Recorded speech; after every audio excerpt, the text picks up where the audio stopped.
So last month I made 7K on Turo. I'm gonna show y'all exactly what each one of my cars did and how you can do it yourself. Let's get straight into it. So I made y'all this cute little chart with ChatGPT. As y'all can see, obviously we had one vehicle that stood out for the rest. This bad boy right here, my workhorse as I like to call it. Black on black Jeep Grand Cherokee 2016. She did 2,200 last month and only 3 trips.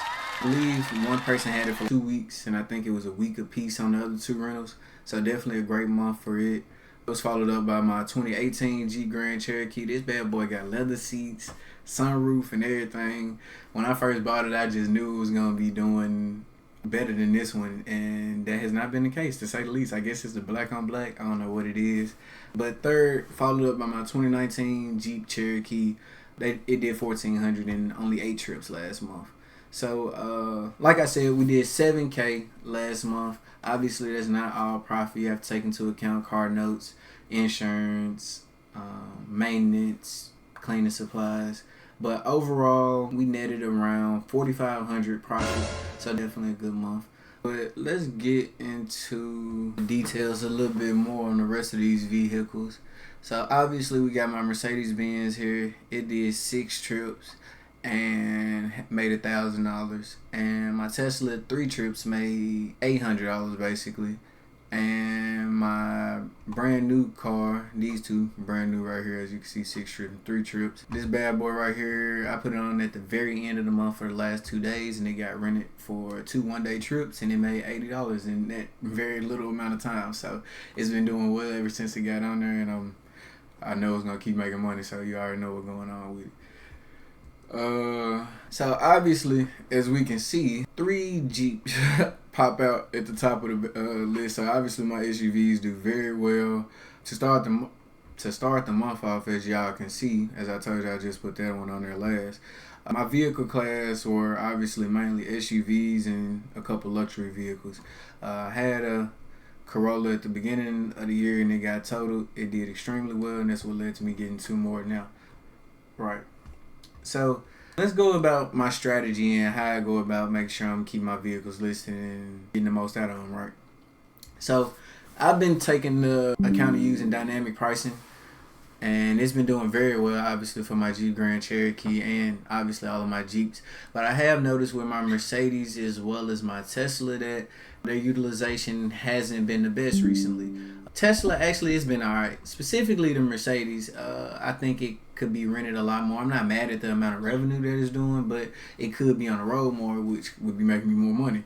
And so I've actually been playing with that this month and been decreasing the dynamic pricing by around 5 to 10%.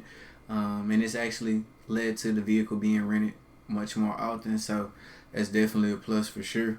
Now my Tesla, it usually does much better than this, usually around double this, honestly.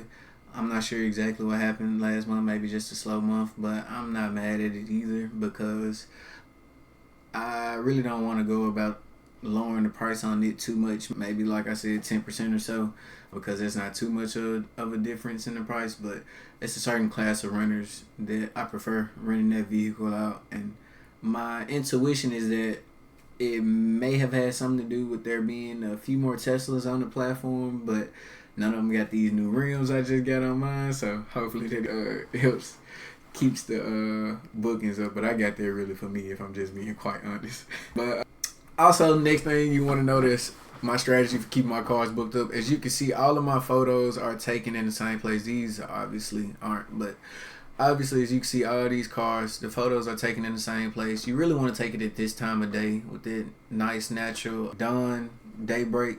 That's what they actually recommend in the Turo guidelines when you're taking the photos. So you can see I did very well on there on those 3.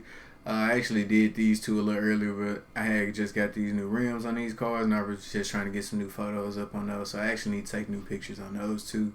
These bad boys, they are still getting rented very well, and I believe the day was just a little cloudy on that one. I can just up the saturation on this picture a little bit and these will be fine.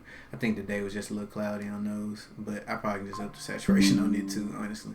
Somebody just extended the vehicle. Anywho, so as you can see, obviously taking professional looking photos where vehicles all in the same location, so that way when somebody's scrolling through, they can say, hold on, their car right there, oh, these are all by the same person. And then when they go and see these beautiful reviews, which is the next part, you want to make sure you're being prompt about your maintenance, keeping your cars clean, responding to guests whenever they need something. Excellent host, great condition of vehicle, didn't have any issues with booking future, will refer friends. Great car. I gotta go respond to these. These are all new reviews, obviously. Favorite host whenever I need a vehicle to go out of town. Probably one of my favorite trips. Love the truck. First time using Turo. Experience was great. Vehicle's clean, well taken care of. The host, the whore, that's crazy. The host was super easy to work with, times and dates, as well as prompt responses. When I sent him a message, if I ever need to rent a car here, I'll definitely be booking with him again. Car was amazing, definitely going. And my favorites for next time in town, host responds quickly and makes things easy. These are the type of responses you gotta have on your profile, so that's why you want to make sure you're going the extra mile to take care of your vehicles. Like I say, what I always keep in mind is when I'm personally going to rent a vehicle myself, I would always consider what a car would be like at Avis, Enterprise, Hertz. When you go to pick up that vehicle, you expect it to be a certain quality. Take care of your cars that same way, right? So that's just the way you go about it. And that's just point blank period, honestly. I would hate to pick up a car and it be dirty, or it be left, or it be a light on, or this, that, and the third. I'm like, what is this? This is a problem. It's an issue. I wouldn't want that personally for myself, so why would I do that to my runners? Alright. Yeah, it goes the extra mile and getting those great reviews, like I said. Now, obviously, it's challenges that come with Turo. You're going to deal with late returns when you got upcoming rentals, people extending at the last minute or trying to extend at the last minute, returning the car dirty, and not getting paid a cleaning fee because it's not the level of dirty that Turo deems excessive, but it's dirty enough for you to have to take extra time to clean the car out. So it's little things you have to deal with, but that's how it comes with it when you're handling business, right? I mean, it's part of being an entrepreneur. But for me, if I'm just being honest, $4,500 is solid income in a month for the amount of work I did. Like I said, 8 trips. So that means only time I saw this car times. I'm sorry, 6 times in a month to make $7,000 or $4,500 in profit. So basically $1,000 a car averaging out almost. So I mean what you make, but to me, it makes sense. If it make dollars, it makes sense. You hear me? But that basically wraps up this video. I'm OG Lee. I do monthly Turo audits like this of my business, or I will be doing it. Also sell iPhones as well as trade, so I'll be uploading videos on that as well. I hope y'all enjoyed the content. If you got any questions, please comment down below. I'd love to answer them. Make sure y'all like, subscribe for more videos and more content about entrepreneur journeys and how you be making money like this for yourself, man. I hope y'all enjoy it, because I just want to be a blessing. That somebody was a blessing to me, I just want to pass it along to somebody else. So I hope y'all enjoyed the video, man. It's OG.